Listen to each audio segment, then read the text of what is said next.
잠깐 같이 기도드리겠습니다.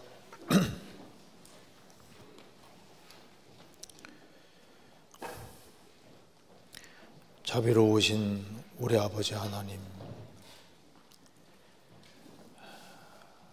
마땅히 형벌받을 수밖에 없는 저희들을 주의 보배로운 피로 구원해 주신 것을 감사합니다.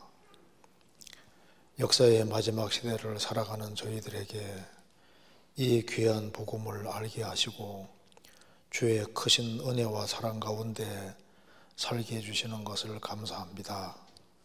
이 시간 주 성령께서 함께 해주시고 하나님의 말씀으로 저희들의 마음을 붙잡아 주시고 저희들이 마땅히 붙잡아야 할 것이 무엇인지를 깊이 생각하는 귀한 시간 되도록 도와주옵소서.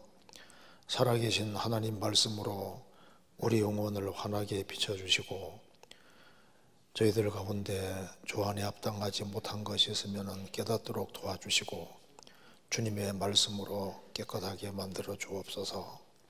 머지않아 주님 앞에서는 그날 칭찬과 영광과 존귀를 얻을 수 있도록 저희들의 삶을 다스려 주옵소서.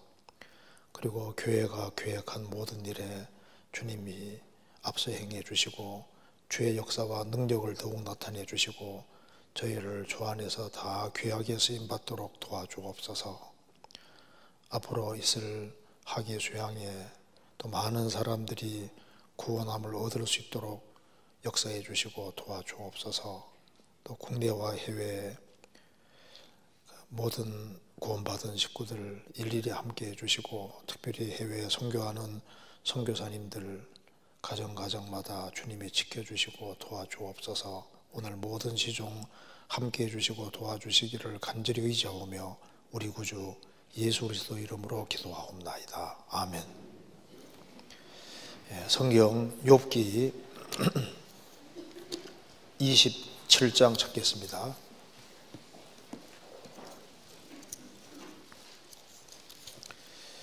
27장 1절부터 제가 읽겠습니다.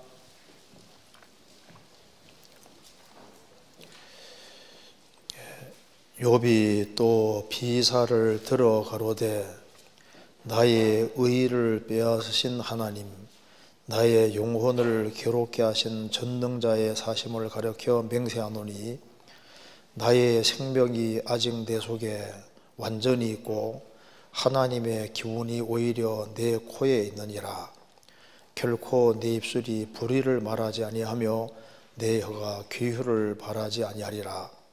나는 단정코 너희를 옳다 하지 아니하겠고 죽기 전에는 나의 순전함을 버리지 않을 것이라. 내가 내 의를 굳게 잡고 놓지 아니하리니 일평생 내 마음이 나를 책망치 아니하리라. 나의 대적은 악인같이 되고 일어나 나를 치는 자는 불의한 자같이 되기를 원하노라. 사곡한 자가 이익을 얻었으나 하나님이 그 영혼을 취하실 때에는 무슨 소망이 있으랴. 환난이 그에게 임할 때에 하나님이 어찌 그 부르짖음을 들으시랴. 그가 어찌 전능자를 기뻐하겠느냐. 항상 하나님께 불러 아뢰겠느냐. 하나님의 하시는 일을 내가 너희에게 가르칠 것이요 전능자의 뜻을 내가 숨기지 아니하리라. 너희가 다 이것을 보았거늘 어찌하여 아주 허탄한 사람이 되었는고. 악인이 하나님께 얻을 분깃 강포자가 전능자에게 받을 산업은 이것이라. 그 자손이 번성하여도 칼을 위하며 그 후에는 식물에 배부르지 못할 것이며 그 남은 자는 연병으로 묻히리니 그의 과부들이 울지 못할 것이며 그가 비록 오늘 티끌같이 샀고 의복을 진흙같이 예비할지라도 그 예비한 것을 의인이 입을 것이요 그 은은 무죄자가 나눌 것이며 그 지은 집은 조음의 집 같고 상직군의 초막 같을 것이며 부자라 누구나 그 조상에게로 돌아가지 못할 것이요 눈을 뜬 즉 없어졌으리라. 거기까지입니다. 이제 코로나19가 조금 약해지고, 그리고 이제 우리가 좀 신앙생활을 좀 더 활발하게 할 수 있는 이제 그런 기회가 주어진 것 때문에 너무 감사한 마음이 있습니다. 그래서 오늘 여기 욥기 27장 말씀을 준비하는 가운데 좀 시간이 길어질 것 같은데, 그래도 최대한 반 안에는 끝내야 되겠죠. 예. 여기 이제 욥기 27장 이 내용 속에 우리가 좀 생각할 부분이 좀 있는데요. 여기 이제 할 때 반 안에 최대한 끝내게 하겠습니다. 예. 여기 이제 욥이 이제 계속적으로 자신은 주 안에서 바르게 행했다는 것을 강조를 하고 있습니다. 그래서 욥은 나는 악인의 삶과 판이하게 다르다 하는 것을 계속 강조를 하고 있습니다. 그래서 여기에 욥기 27장 1절에 욥이 또 비사를 들어 가로되, 비사라는 건 비유를 들어 가로되 그 말입니다. 욥이 이제 말하는 결론적인 내용은 뭐냐 하면은 5절에 나는 단정코 너희를 옳다하지 아니하겠고, 욥의 세 친구를 향하는 말입니다. 너희들이 자꾸 내가 아주 큰 죄를 지은 것처럼 그렇게 얘기를 하는데 나는 단정코 너희를 옳다하지 아니하겠고 죽기 전에는 나의 순전함을 버리지 않을 것이라. 내가 내 의를 굳게 잡고 놓지 아니하리니 일평생 내 마음이 나를 책망치 아니하리라. 욥은 자신이 지금까지 살아왔던 신앙생활의 방식을 굳게 잡고 절대 놓지 않을 것이다, 그렇게 말하면서 자신은 바로 이런 사람과 다르다는 겁니다. 8절에 사곡한 자가 이익을 얻었으나 하나님이 그 영혼을 취하실 때에는 무슨 소망이 있으랴. 욥의 세 친구는 욥을 자꾸 사곡한 사람으로 생각하고 있습니다. 그 사곡한 자라는 말은 히브리 말로는 하네프라는 말인데, 아주 불경건한, 그리고 이제 하나님을 모독하는, 하나님 없이 생을 살면서 하나님 말씀과 정반대 방향으로 길을 걸어가는 사람, 그런 사람을 가리켜서 여기에 사곡하는 자라고 하는 겁니다. 그러니까 욥의 세 친구가 욥을 자꾸 몰아서 너는 사곡한 자다, 하나님 말씀과 정반대 방향으로 걸었기 때문에 이런 엄청난 일을 당했으니까 욥을 자꾸 사곡한 사람으로 몰아가니까 자신은 사곡한 사람과는 정반대라는 것을 얘기를 하고 있습니다. 그래서 사곡한 자가 이익을 얻었으나 하나님이 그 영혼을 취하실 때는 무슨 소망이 있으랴. 환난이 그에게 말할 때 하나님이 어찌 그 부르짖음을 들으시랴. 그가 어찌 전능자를 기뻐하겠느냐. 항상 하나님께 불러 아뢰겠느냐. 여기 이제 욥이 말합니다. 사곡한 자가 이익을 얻었으나, 사곡한 자가 세상에서는 잠깐 잘 될 수 있다는 것을 얘기했습니다. 사곡한 자가 이익을 얻었다, 하나님을 등지고 하나님 무시하고 살아가는데 이익을 얻고 세상에서 아주 잘 되는 그런 모습이 있을 수 있다는 겁니다. 그렇지만은 하나님이 그 영혼을 취하실 때, 하나님이 그 영혼을 데려가실 때 그는 무슨 소망이 있으랴. 누가복음 12장에서도 재산을 엄청 많이 쌓아놓은 부자에게 오늘 밤에 내 영혼을 도로 자저리니 그러면 내 예비한 것이 누구 것이 되겠느냐 하셨으니 자기를 위하여 재물을 쌓아두고 하나님께 대하여 보지 못한 자가 이와 같으니라는 말씀대로 세상에서는 이익을 얻는 것처럼 보였지만은 하나님이 그 영혼을 취하실 때 무슨 소망이 있으랴. 그러니까 사곡한 자는 소망이 없다는 겁니다. 그리고 환난이 그에게 말할 때 하나님이 어찌 그 부르심을 들으시랴.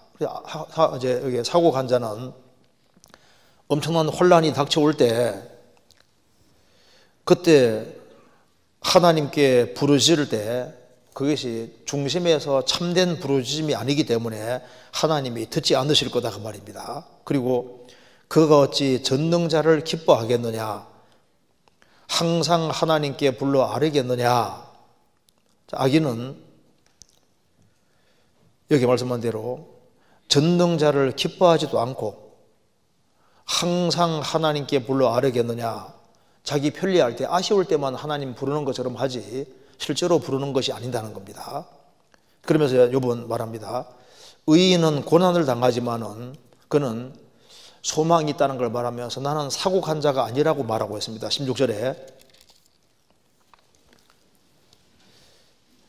그가 악인이 사곡한 자가 비록 은을 티끌같이 쌓고 의복을 진흙같이 예비할지라도, 은을 티끌같이 쌓고 막 엄청 부자가 됐다는 겁니다. 의복을 진흙같이 예비할지라도, 옛날에는 옷감이 귀했으니까 옷이 아주 엄청 많은 거니까 엄청 부자인 겁니다. 그럴지라도 그 예비한 것이 그것을 의인이 입을 것이요 그 은을 무죄자가 나눌 것이며, 여기 의인과 무죄자가 나오고 있습니다. 그래서 욥은 사곡한 자와 대비적으로 의인과 무죄한 자를 말하면서 자신은 사곡한 자가 아니라는 것을 이렇게 강조를 하고 있습니다. 그래서 욥은 이런 상황 속에서 나는 내가 이 재앙을 만나기 전에 가졌던 삶의 방식을 내가 끝까지 고수할 것이다, 이렇게 아주 강하게 얘기를 하고 있습니다. 그래서 욥이 이 재앙을 만나기 전에 가졌던 신앙을 재앙 속에서도 계속 붙잡고 있는 걸 볼 수 있는 겁니다. 그래서 5절에 나는 단정코 너희를 옳다하지 아니하겠고 죽기 전에는 나의 순전함을 버리지 않을 것이라.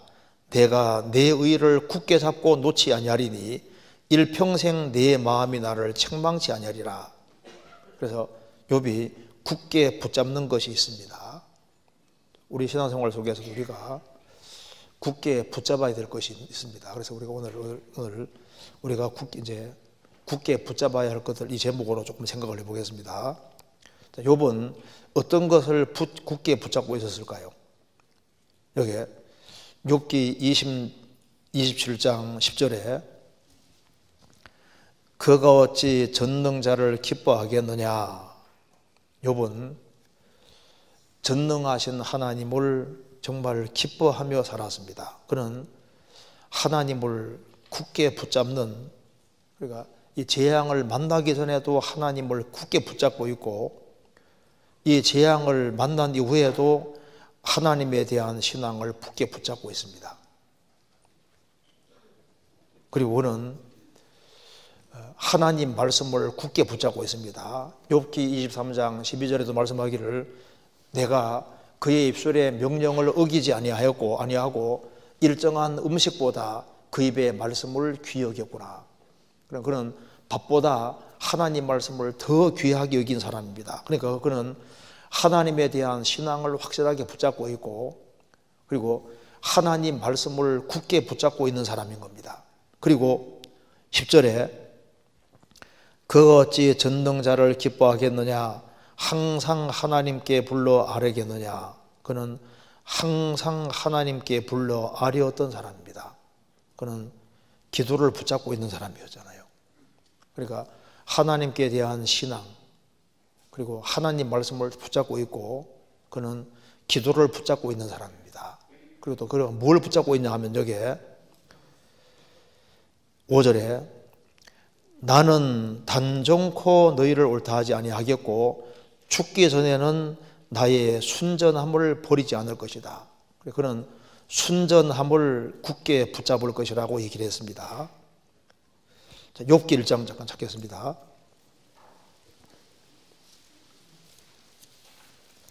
욥기 1장 1절입니다.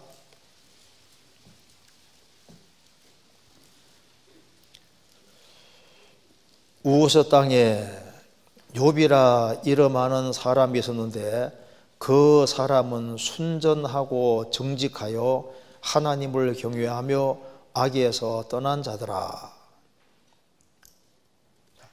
욥기 1장 처음 시작에 욥은 순전하고 정직했다. 그리고 하나님을 경외하며 악에서 떠난 자라. 욥은 재산 다 날아가고 10명의 자녀가 다 죽고 몸 전체가 병이 들 때도 여전히 그 하나님을 향해서 아주 정말 순전하고 정직한 그 신앙을 그대로 붙잡고 있으니까 그 아내가 뭐라 했습니까? 하나님 욕하고 죽으라고 얘기했잖아요. 2장 9절입니다.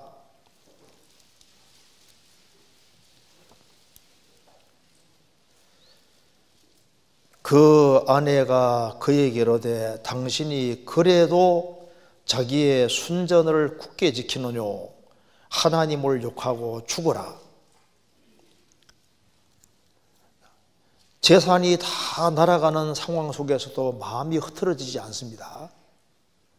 10명의 자녀가 다 죽고 몸 전체가 악창이 나서 기와적으로 끓는 속에서도 그래도 순전함을 지키고 있잖아요. 그러니까 아내가 보니까 그렇게 존경받던 욥이 아주 한심하게 된 걸 보니까 아내는 이제 이 마음이 흐트러진 거예요.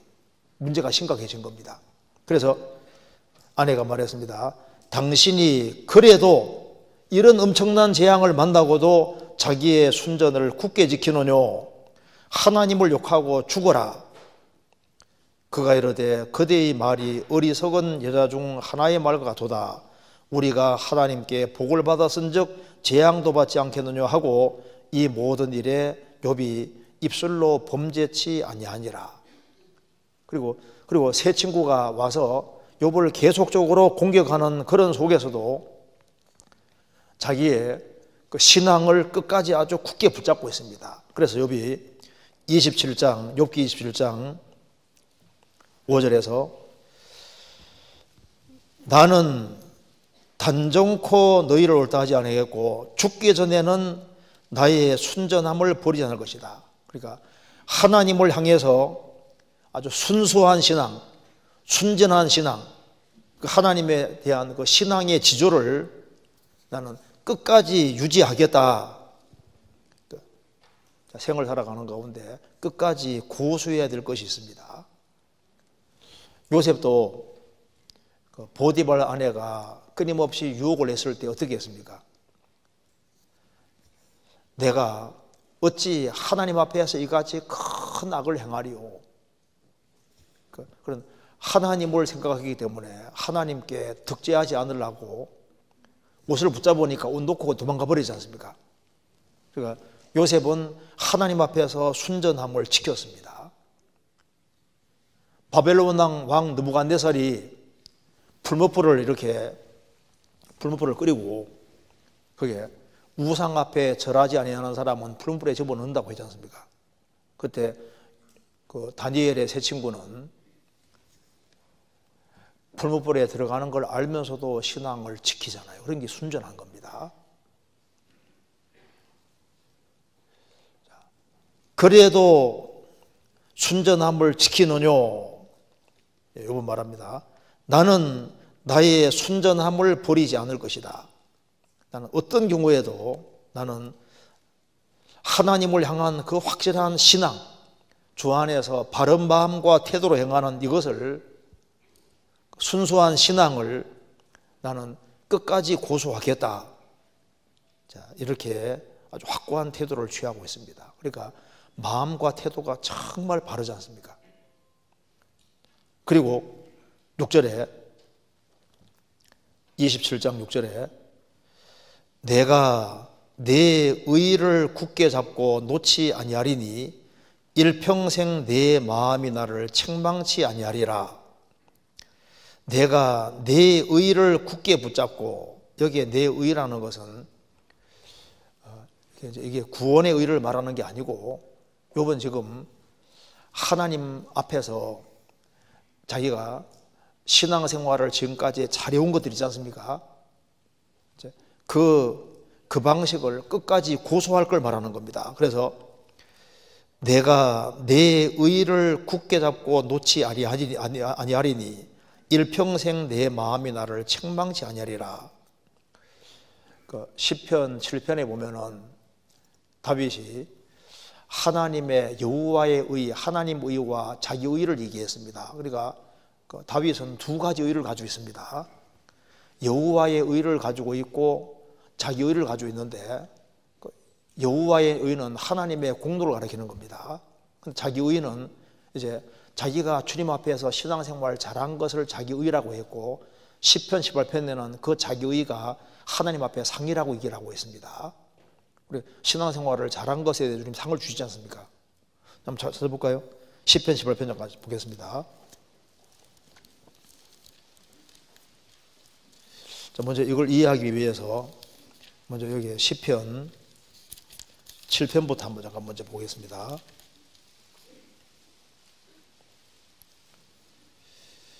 (7편)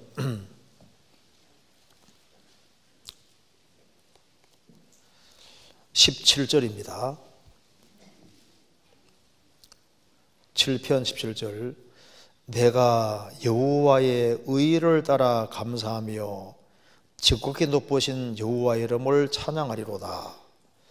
여호와의 의는 바로 예레미야에서도 여호와 나의 의라, 여호와가 의라고 했는데 주님의 공로가 가리키는 겁니다. 내가 여호와의 의를 따라 감사하며, 우리도 복음의 의를 통해서 구원받았지 않습니까?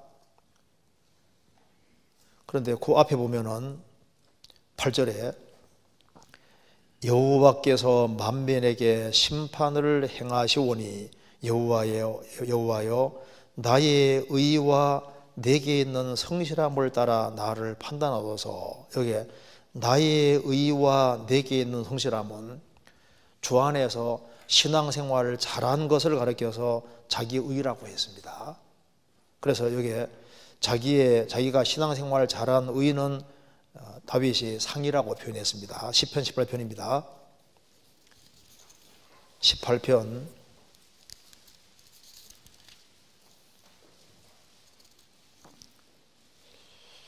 20절.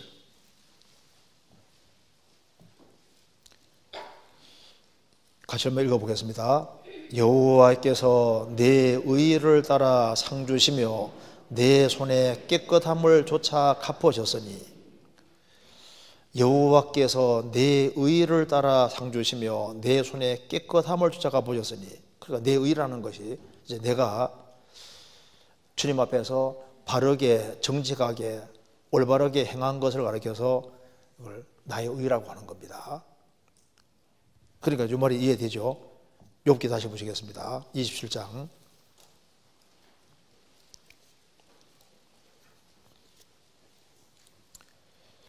6절. 내가 내 의를 굳게 잡고 놓지 아니하리니 일평생 내 마음이 나를 책망치 아니하리라. 그는 하나님 안에서 하나님 말씀을 따라서 아주 철저하게 생을 살았는데 그것을 가리켜서 내 의라고 얘기했습니다. 그래서 일평생 내 마음이 나를 책망치 아니하리라. 욥기 17장 9절에도 그러므로 의인은 그 길을 독실히 행하고 손이 깨끗한 자는 점점 힘을 얻느니라. 그러니까 독실히 행한다는 것은 정말 믿음을 따라서 착실하게 성실하게 아주 근실하게 살아간 거라고 얘기합니다. 그래서 그 주 안에서 바르게 행한 것들, 그래서 이 재앙을 만나기 전에도 하나님 말씀 가운데서 바르게 행했는데 나는 그 방식을 끝까지 고수하겠다, 이렇게 얘기를 하고 있는 겁니다. 그리고 욥은 하나님께 소망을 두고 살았던 사람입니다. 8절에 사곡한 자가 이익을 얻었으나 하나님이 그 영혼을 취하실 때는 무슨 소망이 있으랴. 구원받지 아니한 사람은 소망이 없습니다. 그런데 욥은 욥기 31장 24절에서 내가 언제 금으로 소망을 삼았는가. 욥은 금에다가 소망을 둔 사람이 아니라 오로지 하나님께 소망을 두고 살았던 사람입니다. 그리고 욥은 지금 내가 이렇게 엄청난 재앙을 당하고 있지만은, 그렇지만은 결국 사필귀정이란 말대로 결국에는 의인이 승리하고 하나님이 개입할 것을 믿고 있는 거예요. 16절에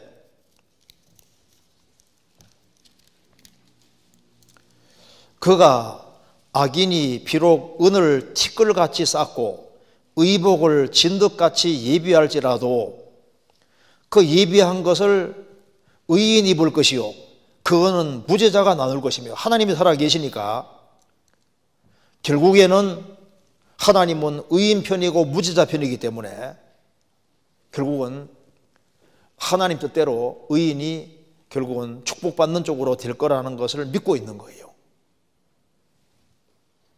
그래서 지금 현 상황은 참 너무나도 비참해 보이지만은 이것은 과정에 불과하고, 욥이 말하지 않습니까? 나의 가는 길을 오직 그가 아시나니 그가 나를 단련하신 후에는 내가 정금같이 나오리라. 그러니까 이걸 보면은 욥이 뭘 붙잡고 있는지를 알 수 있잖아요. 그는 하나님께 대한 확실한 신앙을 붙잡고 있고 그 말씀과 기도를 붙잡고 있잖아요. 그리고 그는 자신의 순전함을 붙잡고 있습니다. 그리고 주 안에서 아주 바르게 살아가는 그 방식을 끝까지 고수하고 있습니다. 그는 하나님께 소망을 걸고 사는 사람이고, 그리고 내가 어떤 재앙을 당한다 할지라도 결국에는 악인이 아무리 많은 걸 쌓아도 그것은 의인을 위해서 아니는 것이다, 그렇게 믿고 있는 겁니다. 그러니까 이 욥이 붙잡고 있는 이것이, 이게 왜 여기에 기록되어 있을까요? 우리가 붙잡아야 될 것이 이와 같은 것이라는 것을 보여주고 있는 겁니다. 그런데 욥 시대에도 이렇게 붙잡아야 될 것을 붙잡지 않고 엉뚱한 것을 붙잡는 사람들이 많이 있었던 거예요. 우리 시대는 뭐 그런 사람이 훨씬 더 많을 겁니다. 그러니까 생활 살면서 사람들은 뭔가 욕구라는 게 있기 때문에 뭔가를 붙잡지 않습니까? 붙잡는데 우리 시대만큼 잘못된 것을 붙잡는 시대도 없을 겁니다. 우리 시대에 사람들의 마음을 정말 많이 붙잡고 있는 것이 뭘까요? 재물. 그 재물에 대한 이것이요, 사람 마음을 꽉 붙잡고 있습니다. 돈을 사랑함이 일만하게 뿌리가 된다고 말씀하셨음에도 불구하고 그 돈을 열심히 벌어야 되는 것은 맞지만은 돈이 나를 행복해 줄 것처럼 생각하면서 돈에 딱 붙잡히면은 그것은 주님 볼 때 합당하지 않습니다. 돈을 사랑함이 일만하게 뿌리가 되나니 이것을 사모하는 사람들이 믿음에서나 많은 근심으로 자기를 질러도다. 돈을 사랑함이 일만하게 뿌리가 된다. 돈. 오토바이 굴러가는 소리도 어떻게 들린다고요? 도로로론 돈, 도로로론 돈. 자, 돈 때문에 돈 사람도 많고 그 사람 마음을 꽉 붙잡고 있는 게 돈입니다. 우리가 열심히 성실하게 최대한 건전한 방법으로 벌어야 된다는 말은 맞습니다. 성경에서는 돈은 범사에 응용되느니라 말씀하신 그대로, 영어로는 money answers everything 이렇게 되어 있습니다. 그러니까 돈은 모든 걸 답해준다. 그래서 돈이 그만큼 중요한 것이 맞기 때문에 사람 마음 붙잡고 있는 겁니다. 그 말콤 보브스 알죠? 그 미국의 엄청난 부자 말콤 보브스가 아들에게 말합니다. 얘야, 인생 문제의 99%는 돈으로 다 해결된단다. 근데 100%를 안 했습니다. 99%는 돈으로 해결된다. 근데 다는 물론 아니다 그 말입니다. 그만큼 돈이 파워를 이제 영향을 행사하니까 그 사람 마음을 꽉 붙잡고 있는 게 돈인 거예요. 잠언 30장에 보면은 현숙한 여인이 눈에 불을 켜고 열심히 벌었습니다. 현숙한 여인은 열심히 벌은 이유가 뭐냐 하면은, 악착같이 모은 이유가 뭐냐 하면은 주변에 불쌍한 영혼들이 보이는 거예요. 하나님 영광을 위해서 해야 될 일이 보이기 때문에 열심히 벌었는데 자기를 위해서 오로지 자기 욕심을 차리기 위해서 그 재물에 사람 마음이 딱 붙잡히는 경우가 있습니다. 그러니까 욥이란 요새 이게 가르주다는 왜 망했을까요? 예수님 옆에 두고도 예수님 붙잡지 않고 돈에 딱 붙잡힌 거예요. 스바냐 1장에 전 세계가 불에 의해서 심판받을 걸 말씀하시면서 주님이 특별히 언급한 게 뭔지 아시죠? 그들의 은과 금이 여호와의 분노의 날에 능히 그들을 건지지 못할 것이며, 그러니까 그들의 은과 금이 하나님이 진노하실 때 소용이 없다는 거예요. 노아 홍수 때, 세계적인 홍수가 올 때 그들의 은과 금이 무슨 소용이 있습니까? 하나님이 재앙 내릴 때 아무 소망이 없는 겁니다. 사람의 마음을 내가 도대체 뭘 확실히 붙잡고 있느냐? 내가 붙잡고 있는 것이 돈을 꽉 붙잡고 있느냐? 어떤 분이요, 부자가 되고 싶어서 이제 아주 그 동네에 아주 큰 부자 찾아갔습니다. 제발 제가 부자 되는 방법을 알려주십시오 하니까, 정말 부자가 되고 싶냐? 되고 싶다 하니까 따라오라고. 그래서 따라왔는데 높은 산에 좀 올라가서 나무가 있는데 나무에 올라가라고 했습니다. 나무에 기어 올라갔어요. 그래서 가지가 탁 있는 쪽으로, 이제 가지가 있는 그쪽으로 이제 양손을 붙잡고 이제 나무 가지를 붙잡으려 했습니다. 붙잡았습니다. 그러니까 내가 시키는 대로 하겠다고 했으니까. 그래서 한 손 놓으라고 했거든요. 그 한 손 가지고 이제 붙잡고 있는데, 그 새끼 손가락 떼라고. 그 다음 더 떼라 하는데 더 떼면 떨어질 판인 거예요. 더 이상 도무지 못 떼겠습니다. 그래 떼라니까 떼면 떨어진다고. 내려오라고. 돈이 들어오면은, 부자 되는 방법은 들어왔다 그러면 당신이 방금 나무까지 꽉 붙잡은 것처럼 들어왔다 그러면 꽉 붙잡고 절대 내보내지 말아라. 그러면 틀림없이 부자 될 거다. 그렇게 알려줬다고 합니다. 돈 들어왔다 하면 절대 안 내보내. 무조건 꽉 움켜잡아요. 우리 시대 보세요. 사람들이 꽉 붙잡고 있는 것이 뭔지를 보시면은, 일단 재물을 꽉 붙잡잖아요. 또 하나는 세상의 쾌락을 꽉 붙잡습니다. 쾌락. 그래서 디모데 3장에 그들은 쾌락 사랑하기를 하나님 사랑하는 것보다 더하며, 그 쾌락에 마음이 탁 붙잡혀 있는 거예요. 그러니까 뭘 붙잡냐면은 주님 붙잡는 것이 아니라 쾌락을 딱 붙잡고 있습니다. 그래서 또 뭘 붙잡냐 하면은, 그 성경에서 디모데후서 3장에 세 가지가 나와 있지 않습니까? 세 가지 사랑하는 것. 자기를 사랑하며, 쾌락을 사랑하며, 그리고 돈 사랑하는 거. 세 가지. 우리 시대에 많은 사람이 자기 사랑에 딱 붙잡혀 있거든. 자기밖에 몰라요. 이기주의에 딱 붙잡혀 있습니다. 일본 사람이 쓴 글에 이런 게 나오더라고요. 어떤 수전도가 있는데, 이제 여기 A 마을, B 마을에 아주 수전도 둘이 살아는 거예요. 수전도. 그래서 이제 수전도니까 돈을 쫙차같이 모아가지고 이제 둘 다 부자인데, 그게 수전도입니다. 그래서 이제 A 동네에 있는 한 수전도가 하인 이제 불러서, 자, 저 건너편 마을에 가서 망치를 빌려오라고 했습니다. 그래서 이제 건너편 마을에 가서 우리 주인이 망치 좀 빌려달라고 합니다 하니까, 그쪽에서 수전도가 말하기를 그 망치를 어디에 쓸 건가, 남못을 박을 건가 세못 박을 건가 하니까, 세못 박을 겁니다 하니까, 그러면 못 주네, 없네, 벌써 누가 빌려갔네. 자기 못 따를까봐, 자기 망치 따를까봐 안 빌려주는 거예요. 그래서 이제 왔습니다. 안 빌려줍니다. 그래서 이제 경기를 이기라는 겁니다. 망치 빌려달라고 하니까 세못을 박을 거냐, 나무 박을 거냐, 나무 박을 겁니다, 세못 박을 겁니다 하니까, 그러면 없네 이렇게 말하면서 남의 빌려갔다는 거예요. 그러니까 그 A 수전도가 말합니다. 저런 고얀 놈 있나, 어쩔 수 없다, 우리 집에 있는 망치 내와라. 자기 집 망치는 다 감춰놓고 그 남의 거.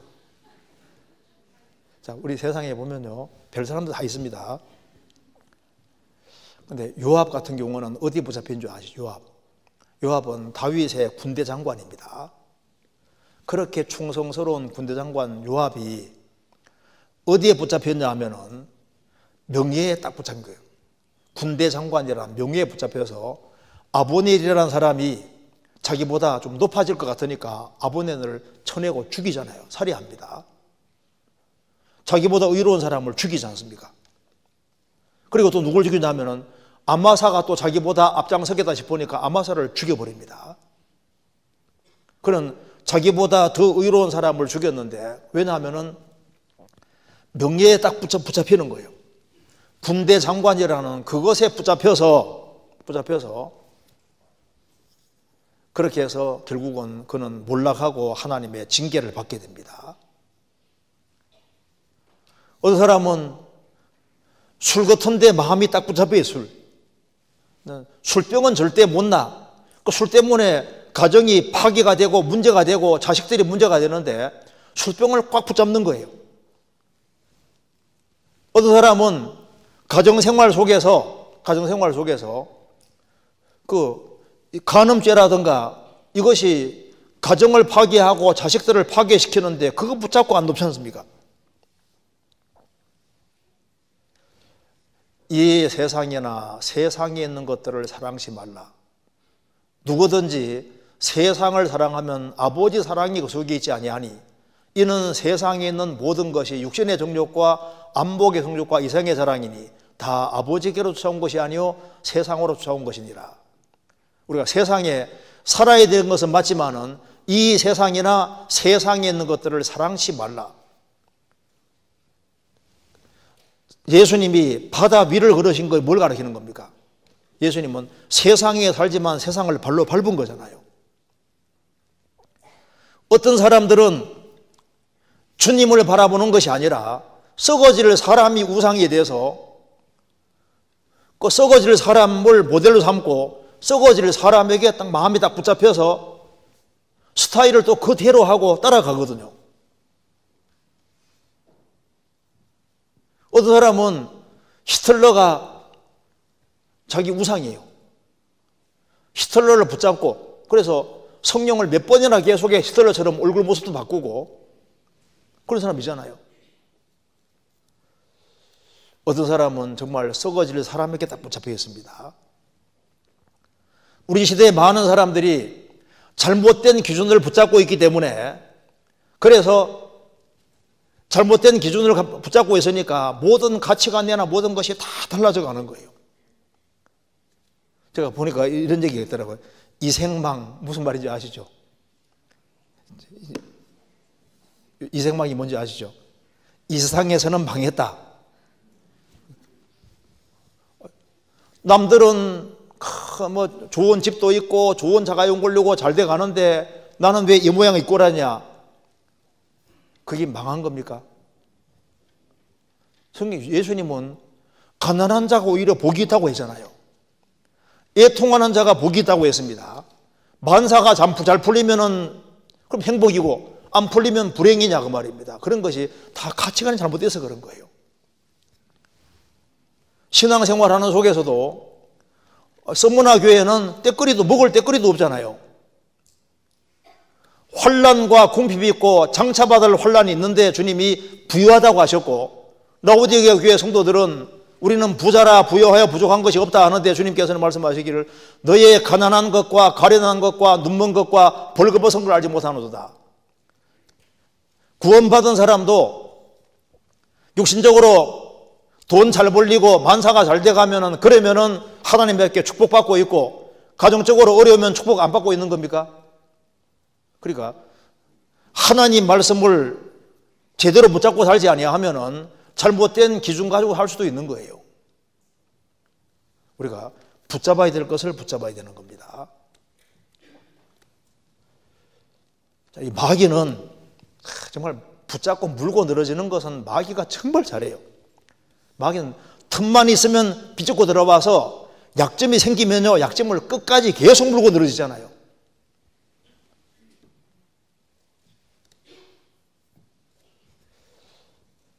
내가 정말 붙잡아야 될 것을 붙잡고 있을까?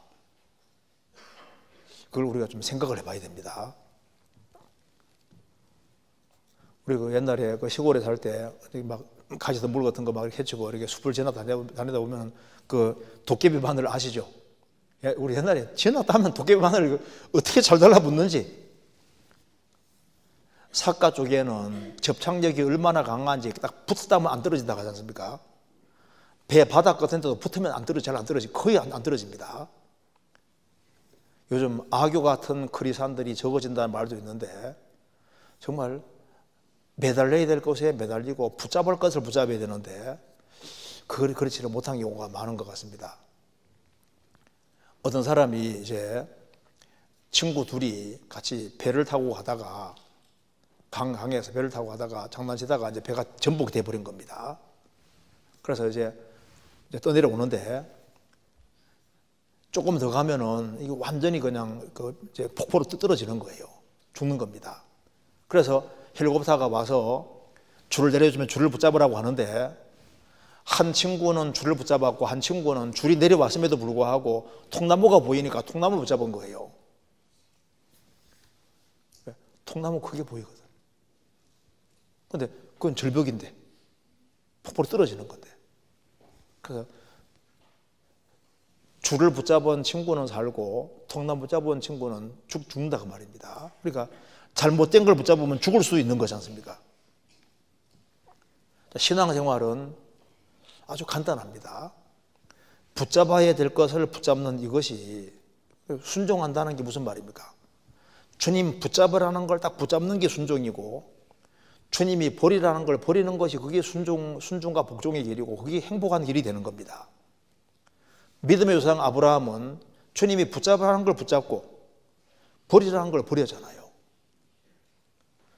너는 너의 본토 친척 아버지 집을 떠나 내가 내게 지시할 땅으로 가라. 그 말씀을 딱 붙잡은 거예요.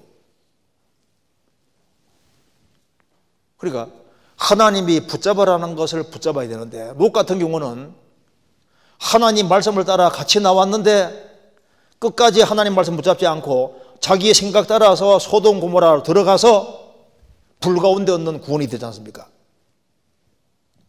우리가 붙잡아야 될 걸 한번 같이 생각해 보겠습니다. 우리가 제일 먼저 뭘 붙잡아야 될까요? 얼른 생각해도 알 수 있죠. 예수님. 마가복음 10장에 소경거지 바디메오는 여리고성에서 소경과 거지로 있습니다. 소경과 거지니까 무슨 소망이 있어요? 그런데 예수님에 대한 소문을 많이 들었는데 예수님이 지나가신다, 그 소리를 들었습니다. 예수님이 지나가신다, 자기 일생에 두 번 다시 없는 기회가 주어졌습니다. 그때 다윗 자손 예수여 나를 불쌍히 여겨주십시오, 그런 아주 간절하게 예수님을 붙잡았고 그 간절한 부르짖음 때문에 예수님이 서셨습니다. 그 사람은 소경에서 해방이 되고 거지 신분도 벗었잖아요.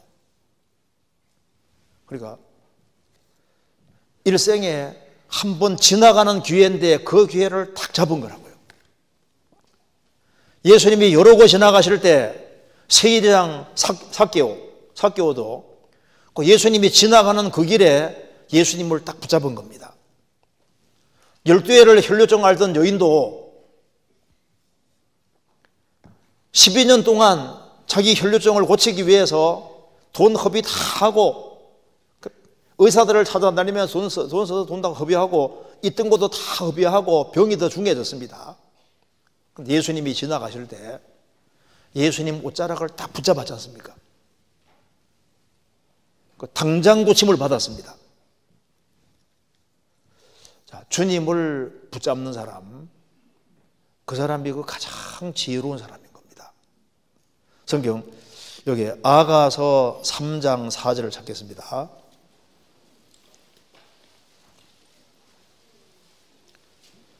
아가서 3장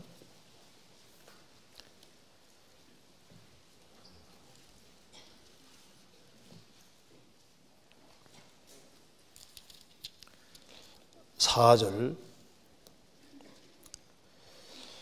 그들을 떠나자마자 마음에 사랑하는 자를 만나 그를 붙잡고 내 어미 집으로 나를 잉태한 자의 방으로 가기까지 놓지 아니하였노라. 술람 여인이 솔로몬을 사랑하게 되고 그래서 자기 인생에서 솔로몬이 꼭 필요하다는 것을 깨닫게 되었습니다. 그래서 사랑하는 자를 만나 그를 붙잡고 내 어미 집으로 나를 잉태한 자의 방으로 가기까지 놓지 아니하노라. 그래서 결국은 기어코 가족 식구들에게 소개하면서 결국은 결혼 관계를 딱 확실히 만들어 버리잖아요. 세상에서도 정말 합당한 결혼 상대자가 있을 때 그걸 안 놓치는 사람이 있잖아요. 술람 여인은 솔로몬 자기 인생에서 꼭 필요한 사람을 발견한 겁니다. 그처럼 우리 인생에서 예수님이 누군지를 발견하잖아요. 그래서 우리도 예수님을 붙잡고 기어코 예수님과 나와 영원한 관계가 맺어지도록 그래서 주님과 나와 실질적인 관계가 이루어지는 것이 구원이잖아요.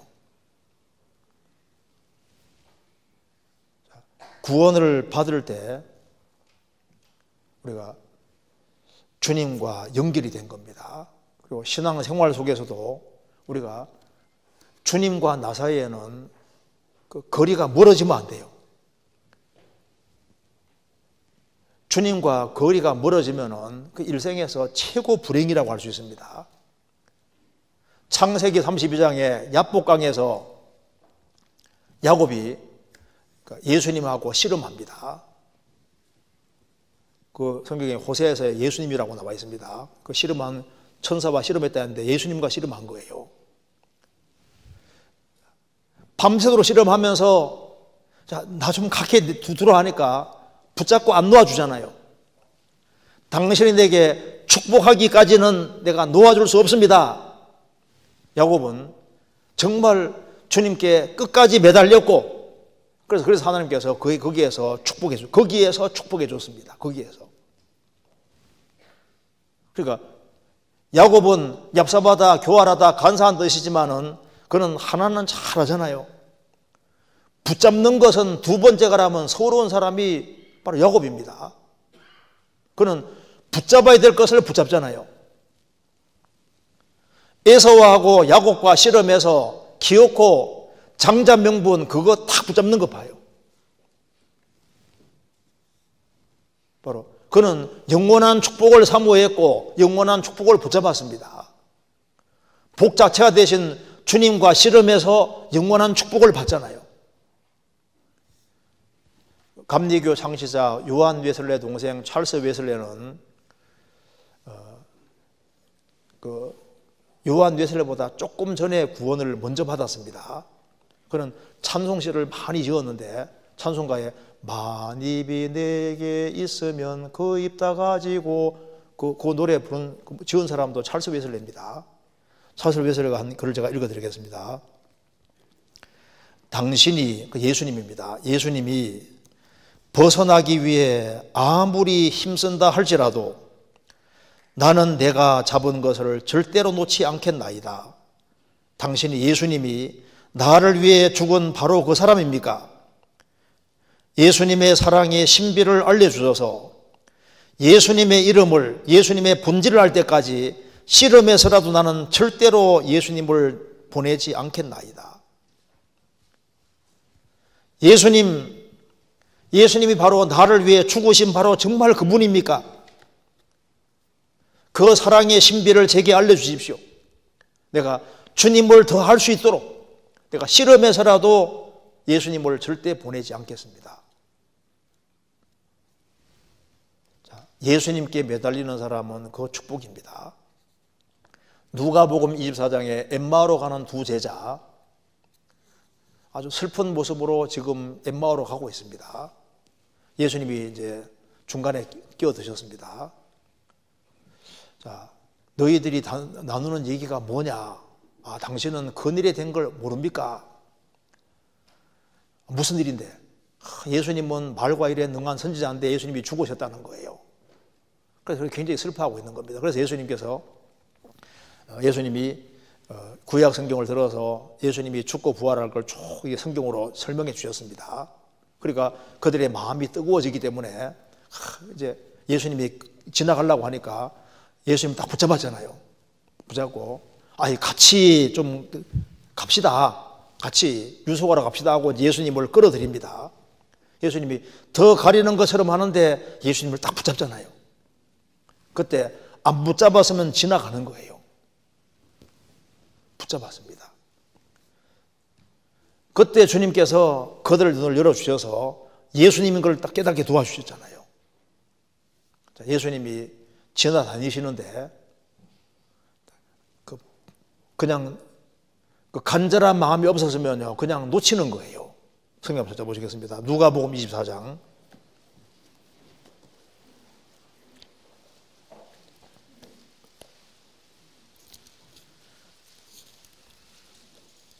24장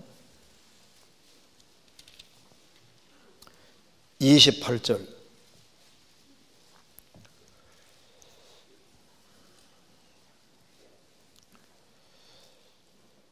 저희의 가는 촌에 가까이 가매 예수는 더 가려 하는 것 같이 하시니 저희가 강권하여 가로되 우리와 함께 유하사이다 때가 저물어 가고 날이 이미 기울었나이다 하니 이에 저희와 함께 유하로 들어가시니라.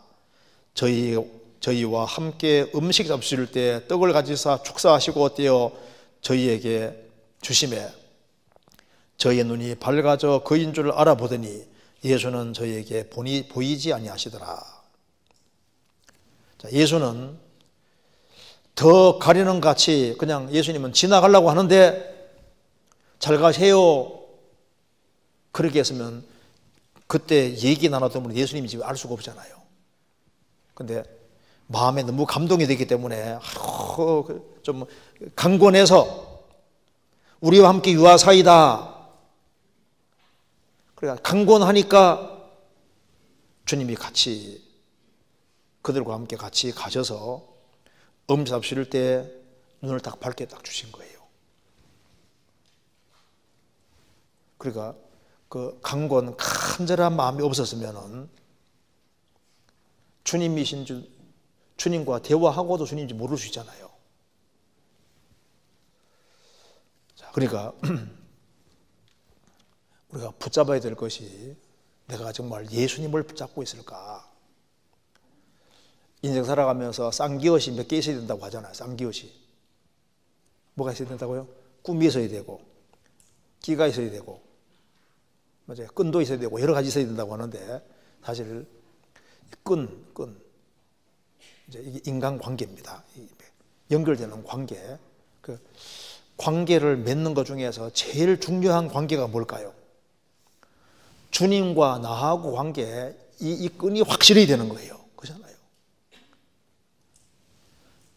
주님과 나와 이게 그 절대적인 관계 이 사이에 딴 것이 끼어들면 안 되잖아요.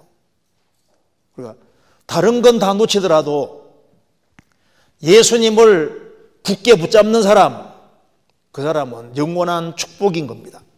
그렇잖아요. 그리고 우리가 예수님 붙잡는다는 것은 뭘 말하는 겁니까? 태초에 말씀이 계시니라. 이 말씀이 하나님과 함께 계셨으니 이 말씀은 곧 하나님이시니라. 사울이 하나님 말씀 버렸을 때 하나님이 사울 버리셨습니다. 내가 인내의 말씀을 지켰은즉 내가 너를 지켜. 그러니까 어떻게 주님을 붙잡는 것일까요? 주님 붙잡는 것은 주님의 말씀을 붙잡는 게 주님 붙잡는 것이고 주님 말씀을 버리는 것이 주님을 버리는 것이 되는 거예요. 어떤 사람은 한때는 복음을 중요하다고 생각했는데 나중에 복음이 시시하다고 뒤로 적혀버립니다. 복음은 구원받은 첫날부터 해서 주님 앞에 갈 때까지 항상 제일 중요한 거예요. 복음에서 멀어지는 사람이 있습니다. 우리가 주님은 눈에 안 보이잖아요. 어떻게 하는 게 주님 붙잡는 걸까요? 주님 말씀을 다 굳게 붙잡는 것이 주님 붙잡는 것이 되는 겁니다. 히브리서 10장입니다.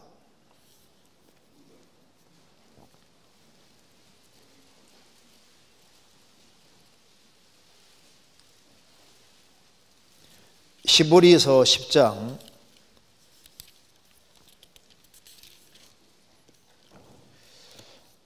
23절.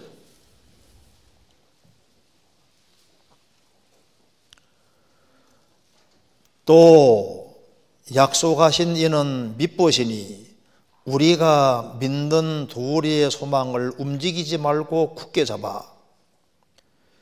약속하신 하나님은 참되고 진실하시니. 이 세상에서는 약속에도 거짓된 약속이 너무 많습니다. 우리 하나님의 약속은 항상 참되고 진실합니다. 우리가 믿는 도리는 소망과 연결되어 있어요. 믿는 도리의 소망을 움직이지 말고 굳게 잡아. 복음 아니면은 인생 소망 없습니다. 종교개혁자 마르틴 루터는 교황을 붙잡은 것이 아니라 그리스도를 붙잡고 그리스도의 복음을 굳게 붙잡았습니다. 그게 가장 현명한 길이었잖아요. 그리고 이제 신성 로마 제국의 카를 5세 황제가 보름수 국회를 열고 루터를 소환했습니다. 자, 루터가 쓴 책들을 쫙 모아놓고 이거 어떻게 생각하냐? 이거 처리할 거냐 안 할 거냐? 하루만 기회 달라고 하나님 앞에 기도했습니다. 그리고 이제 결론적으로 얘기하잖아요. 루터가 보름수크에서 한 얘기를 제가 이렇게 드리겠습니다. 나의 양심은 하나님의 말씀에 사로잡혀 있습니다. 나는 아무것도 취소할 수 없습니다. 왜냐하면 양심에 반하는 것은 옳지 못하고 안전한 일이 아니기 때문입니다.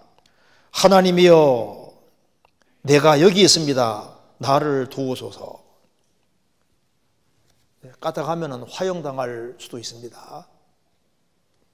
그럼에도 불구하고 내가 쓴 이 글이 하나님 말씀과 위배되지 않는 한은 나는 절대 처리하지도 않을 것이고, 그리고 처리하는 것은 양심과도 안 맞고 하나님 말씀과도 배치게 되기 때문에 나는 그렇게 하지 않고 하나님 말씀 쪽에 운명을 완전히 딱 걸잖아요.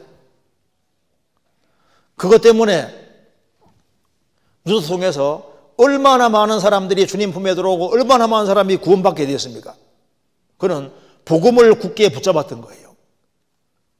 우리가 하나님 말씀을 붙잡되 잘못하면 놓칩니다. 그렇게 성경에서 잡되 굳게 잡으란 말이 성경에 나와 있는 겁니다. 잠언 4장 찾겠습니다. 잠언 4장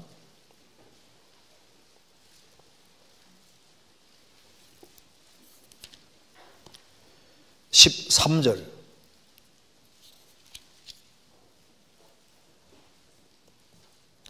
같이 읽겠습니다. 훈계를 굳게 잡아 놓치지 말고 지키라. 이것이 내 생명이니라. 이 문장 보면은 훈계를 잡되 굳게 잡아, 이 말 한마디로 끝나도 되는데, 굳게 잡아 놓치지 말고 지키라. 그러니까 잡아 놓치지 말고 지키라. 그 앞에 또 굳게란 말이 붙어 있죠. 왜? 이것이 내 생명이니라.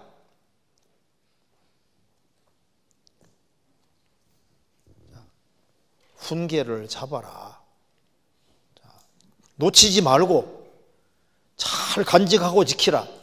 그리고 아주 잡는 게 좋다면 굳게 잡는 건 더 좋은 거잖아요.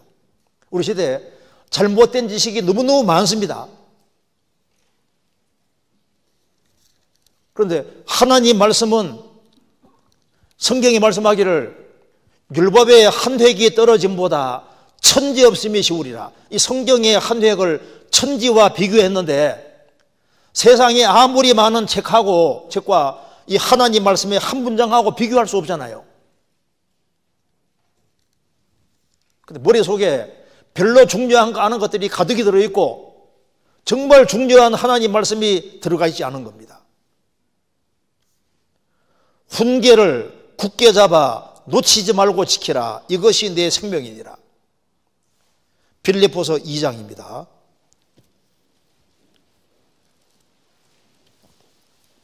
2장 16절.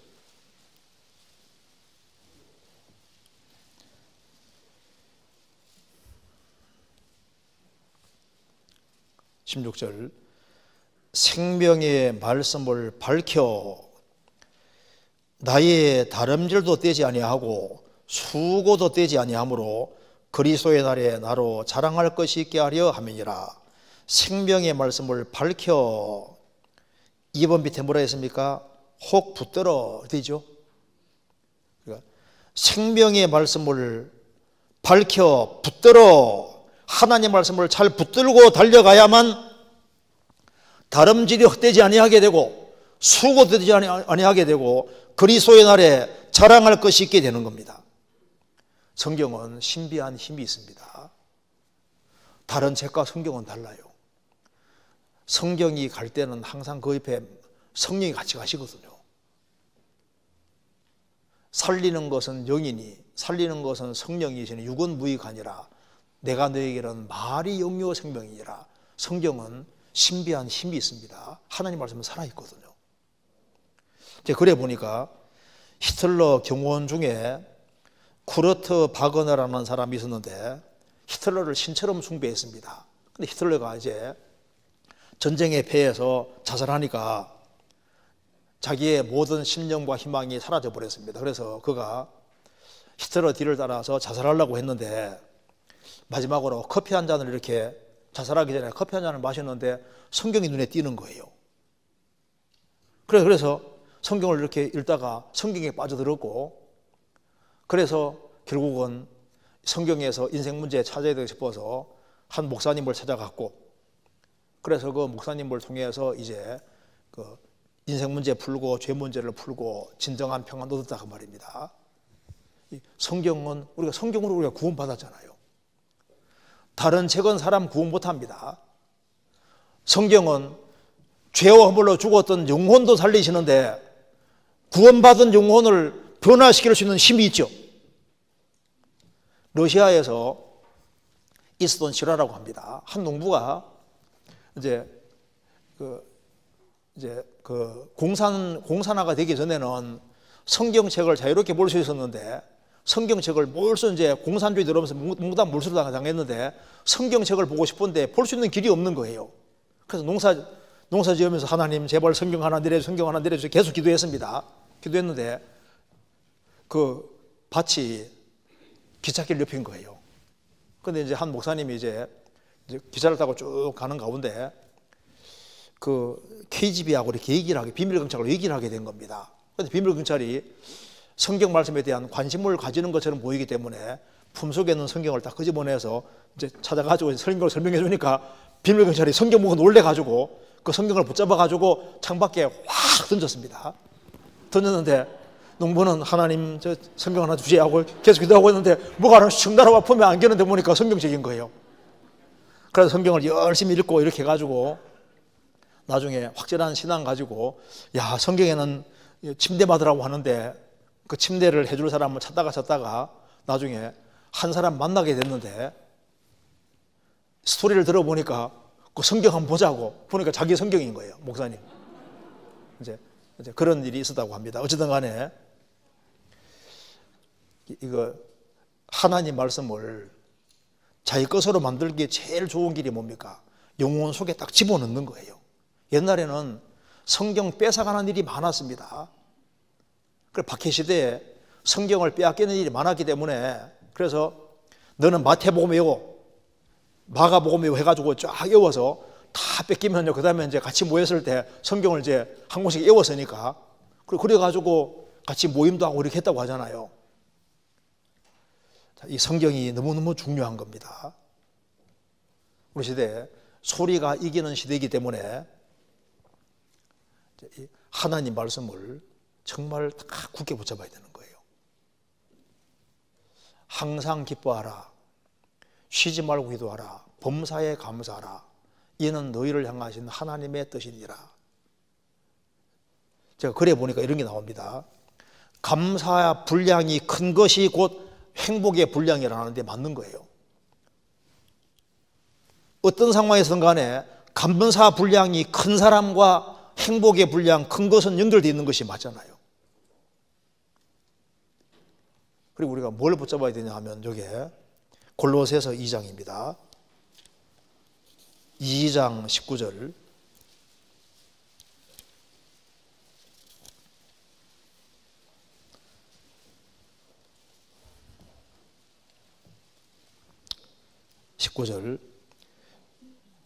머리를 붙들지 아니하는지라 온몸이 머리로 말미암아 마디와 힘줄로 공급함을 연합하여 하나님이 자라게 하심으로 자라느니라. 자, 머리를 붙들지 아니하는지라. 왜 이 말을 하냐면 머리를 안 붙드는 사람이 있으니까 하는 말입니다. 주님은 머리고 교회는 그의 몸이고 구원받은 사람은 지체의 각 부분인데 머리를 붙들지 않는다는 말이 무슨 말입니까? 주님은 머리고 교회는 몸인데 지체로서 연결이 정확히 안 돼 있는 걸 말하는 거예요.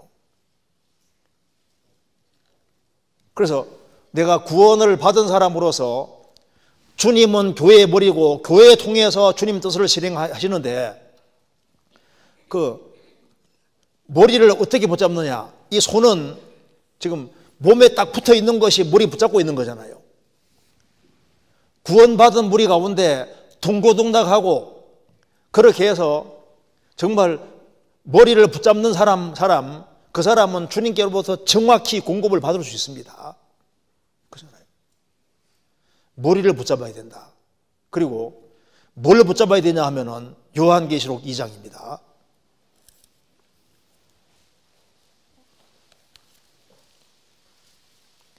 요한계시록 2장 26절.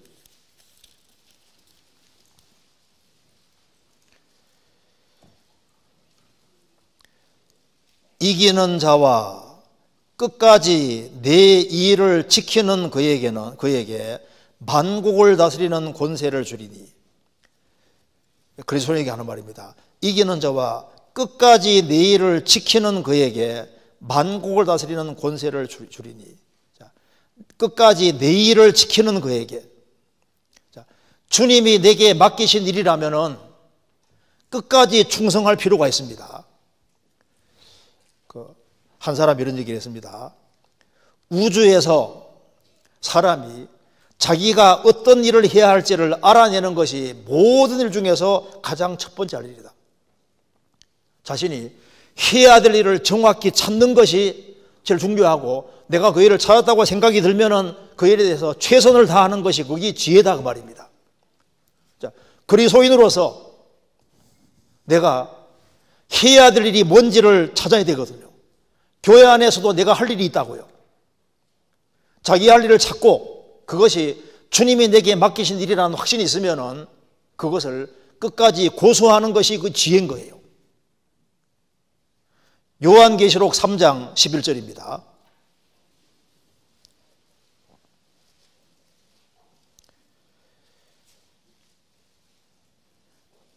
내가 속히 이 말이니 내가 가진 것을 굳게 잡아 아무나 내 면류관을 빼앗지 못하게 하라. 내가 내게 속히 이 말이니 내가 가진 것을 굳게 잡아. 주님이 주신 것이 있습니다. 맡기신 것이 있는데 그걸 잘 잡아야 됩니다. 그래서 아무나 내 면류관을 빼앗지 못하게 하라. 자신이 받아야 될 면류관을 다른 사람이 뺏기지 않도록 조심하라 그 말입니다. 한때는 쓰임받다가 한때 쓰임받지 못하면 그 소용없잖아요. 그러니까 내 일을 지키는 그에게는 우리 교회 안에서 되어지는 일은 주님 일입니다. 그러잖아요. 잘 생각해 보시면요, 주님께 쓰임 받는다는 게 어떻게 쓰임 받는 거예요? 어떤 사람은 세상에서는 크게 쓰임 받는데 교회 안에서는 아무 일도 안 해요.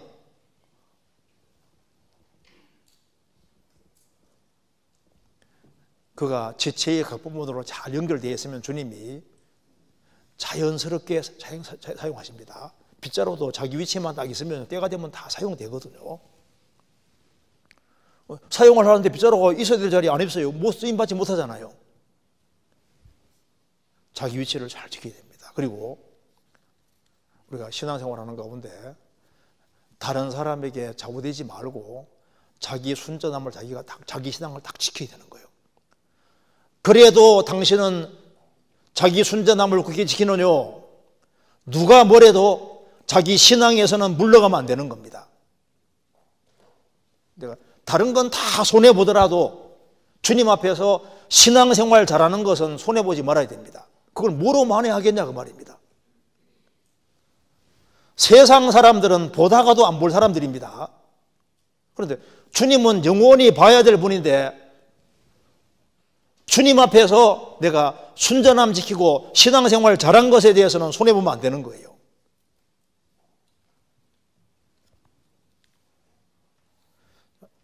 요한계시록 5장 8절입니다.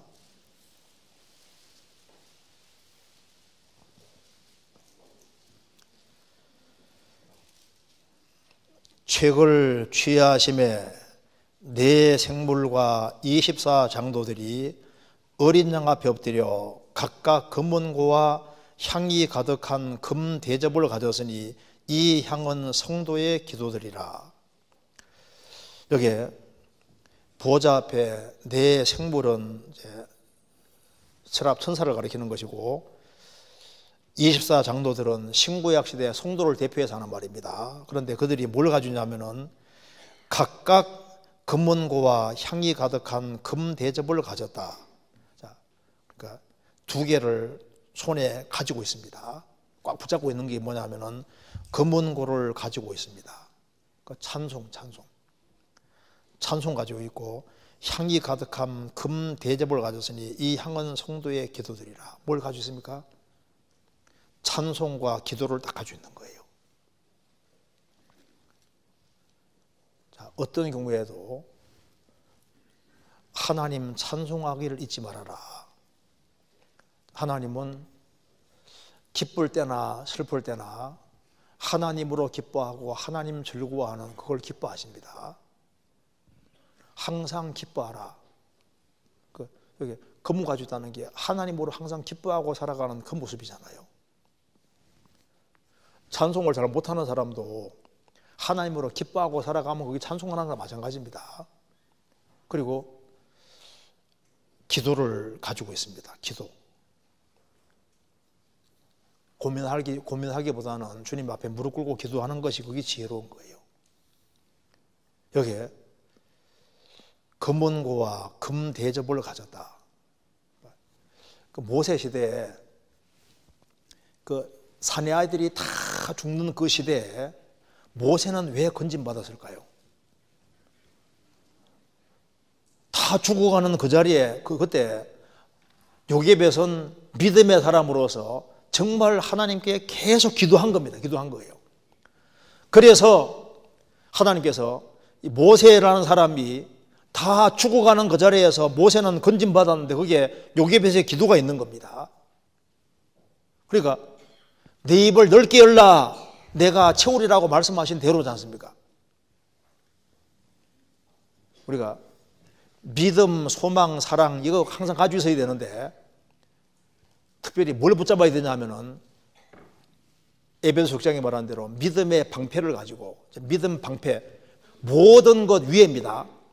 전신갑주 입고 다 입어야 되는데 그 모든 것 위에란 말이 더 중요한 것이 뭐냐? 더 중요한 것이 믿음의 방패를 가지고 왜 믿음의 방패라는 게 모든 것 위에 서야 되냐면은 마귀가 불화살을 계속 쏘아야 되니까 믿음의 방패로 딱딱 막아야 되는 거예요. 마귀가 마음을 공격하기 때문에 불화살을 쏘아야 되니까 마귀에게 안 당하려면은 다른 거 몰라도 모든 것 위에 믿음의 방패입니다. 믿음 방패를 딱 갖다 대면요, 그러면은 불화살을 막을 수 있습니다. 불화살은 맞다 하면 번지거든요. 어떤 사람은 신앙생활하는 가운데 방패를 놓아버렸어요. 그러니까 마귀가 마음을 막 맹공격하고 화살을 쏟아붓는데 그 불화살에 맞아가지고 휘청휘청 되거든요. 보면 방패를 안 붙잡고 있는 거라고. 자, 믿음의 방패를 가지고 믿음 방패를 다 갖고 있어야 됩니다. 그리고 이제 뭘 붙잡아야 되냐 하면은, 저도 이제 교회 생활하는 가운데서 보니까 붙잡아야 될 것 중에 하나가, 성경에서 지극히 작은 것에 충성된 자는 근고승성된다 그러지 않습니까? 물질 생활, 헌금 생활을 잘 붙잡아야 되는 것이 맞습니다. 그 자기를 위해 신앙이 성장하는 것을 보려면요, 주님 앞에서 물질을 드리는 걸 꾸준히지 않습니까? 그걸 반드시 할 필요가 있습니다. 왜냐하면은 이게 물질 가는 거하고 마음 가는 게 연결되어 있거든요. 그래서 내 마음이 지금 흐트러졌는지 안 흐트러졌는지 알 수 있는 것 자체가 물질 사용하는 거 보면 알 수 있어요. 그러니까 시간 사용하는 거 보고 물질 사용하는 거 보면은 자기 마음이 흐트러졌는지 알 수 있다니까요. 시간을 허튼데 많이 사용하는 사람은요, 마음이 흐트러져 있는 거예요. 물질을 바르게 사용하지 않는 사람도 마음이 흐트러져 있는 겁니다. 성경 잠언 3장입니다.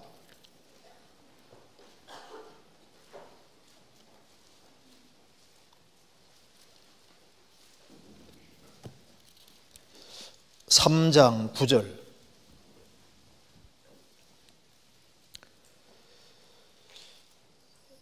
내 재물과 내 소산물의 처음 익은 열매로 여호와를 공경하라.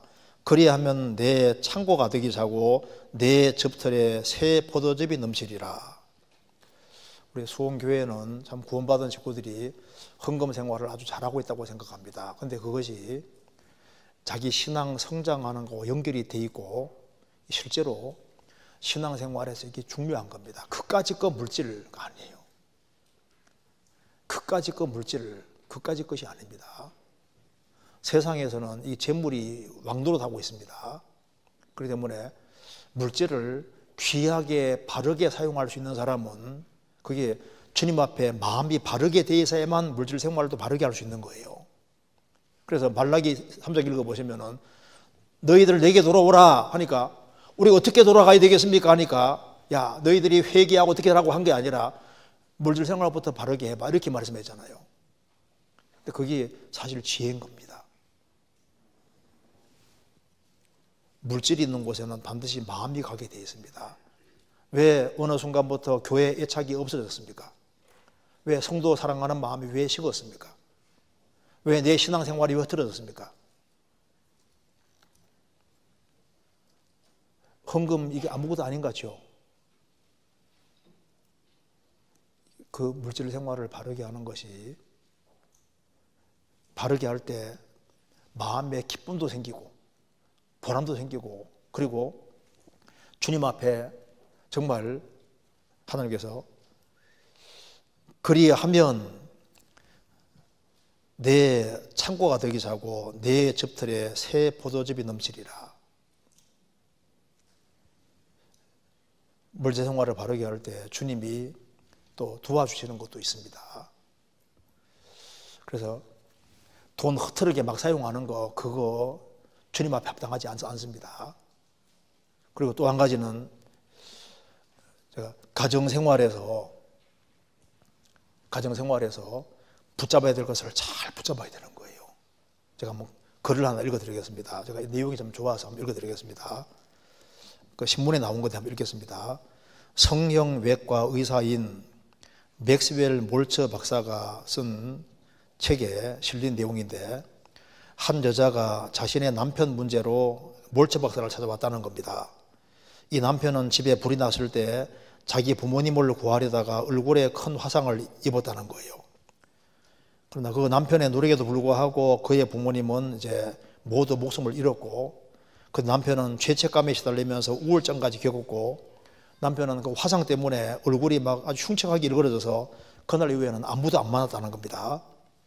만나지 않고 골방에 갇혀 지냈는데 심지어 아내조차 안 만나는 거예요. 그래서 남편은 하나님이 내린 벌로 얼굴에 화상 입었다고 생각하고 있었습니다. 몰체 박사는 자신 남편을 밖으로 나오게 하려고 하는데, 하는 게 소원인데 안 되는 거예요. 그래서 이제 그 사연을 들은 몰체 박사는 이제 안심시키면서 말했습니다. 현대 성형외과 기술이 엄청나게 발전했기 때문에 염려하지 마세요. 남편의 얼굴은 얼마든지 보기 좋게 고칠 수 있습니다.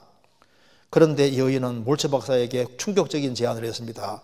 선생님, 저도 남편과 똑같이 제 얼굴을 흉측하게 망가뜨려 주세요. 제가 남편의 고통을 함께 나눌 수 있다면 남편이 예전의 삶으로 다시 돌아올 수 있을 거예요.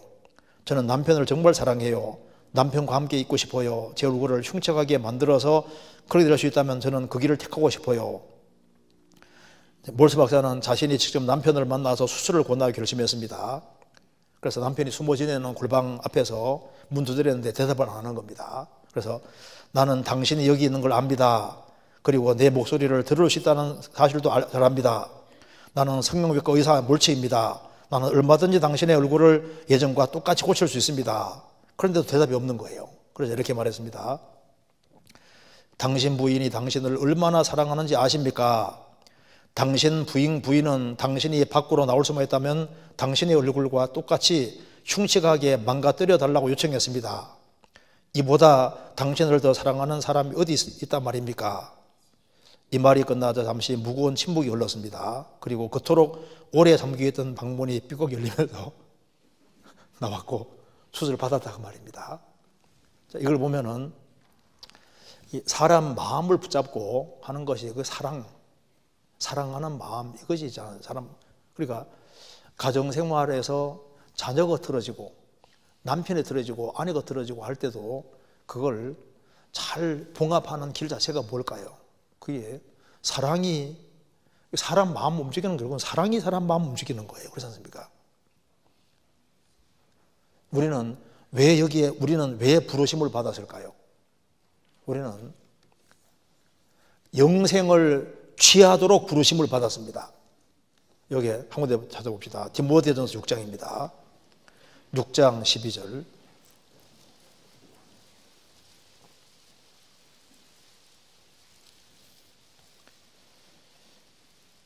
자.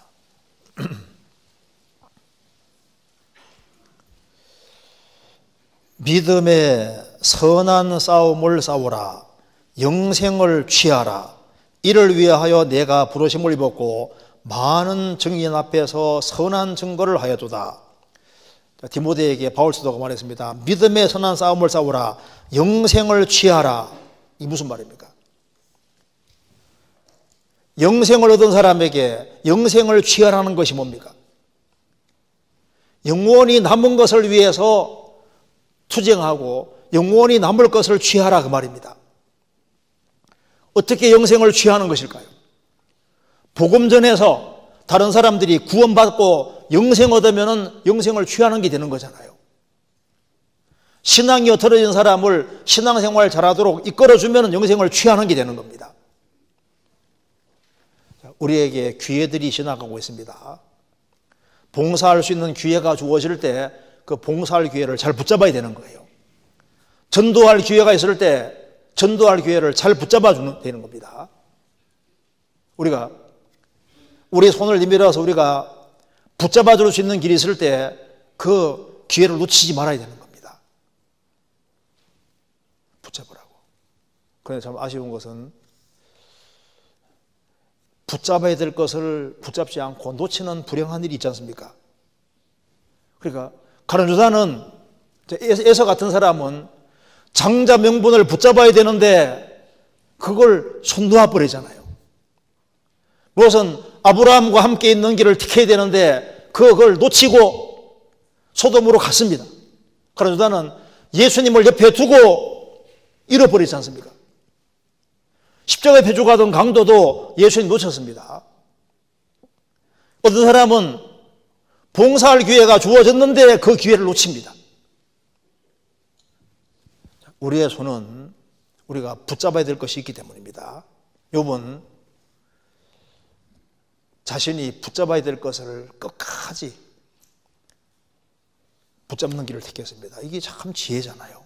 그래서 우리가 죽음 건너갈 때까지 붙잡고 갈 수 있는 진리가 있는 그 사람은 그 진리를 굳게 붙잡고 살아갈 때 그게 영원한 축복이 되는 겁니다. 그래서 욥이 말했습니다.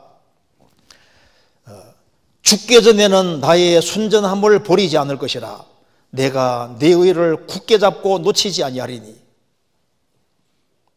우리 신앙생활도 마찬가지입니다. 그래서 우리가 손톱을 손 딱 틀어버리고 주님이 붙잡으라 하는 것을 다 굳게 붙잡는 이제 그것이 인생에서 가장 지혜로운 길이 되는 겁니다. 같이 기도하시겠습니다. 자비로우신 우리 아버지 하나님, 저희들을 주의 보배로운 피로 구원해 주신 것을 감사합니다. 이 세상에서 저희들이 무엇을 붙잡아야 할지를 깊이 생각하는 시간 되도록 도와주시고, 그리고 영원한 것을 취하는 사람들이 다 될 수 있도록 역사해 주옵소서. 주변에 불쌍한 잃어진 영혼들 주님 품으로 잘 인도할 수 있도록 더욱 힘과 지혜와 용기와 능력을 허락해 주옵소서. 가정마다 지켜주시고 또 영육간에 도와주셔서 주님을 섬기고 주의 복음을 위해 살아가는데 조금은 더 부족함이 없도록 역사해 주옵소서. 고마우신 우리 구주 예수 그리스도 이름으로 기도하옵나이다. 아멘. 찬송가 은혜 찬송 238장 같이 부르시겠습니다.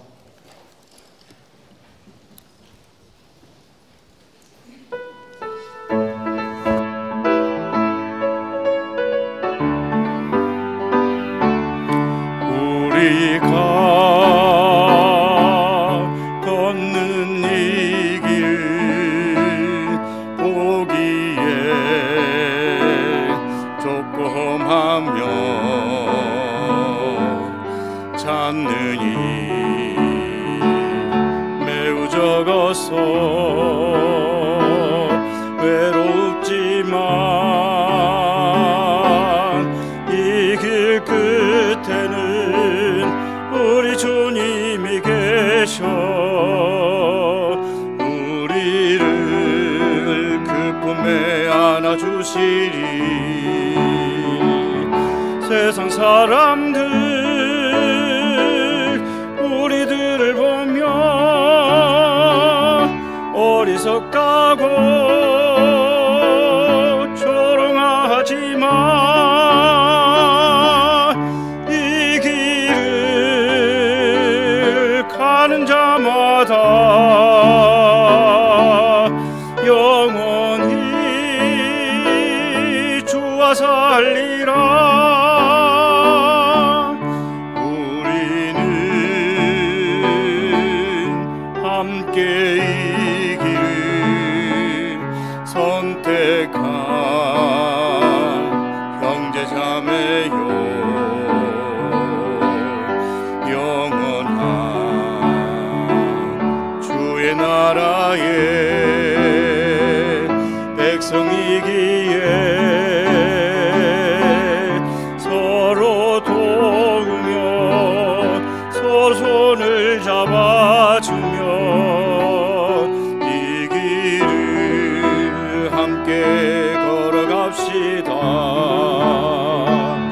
세상 사람들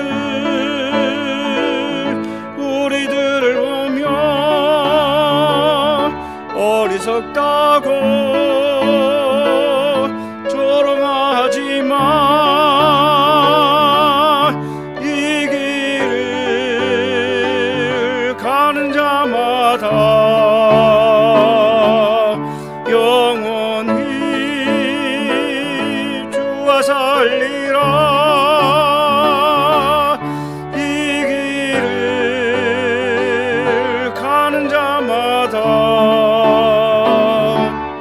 영원히 주 주와 살리라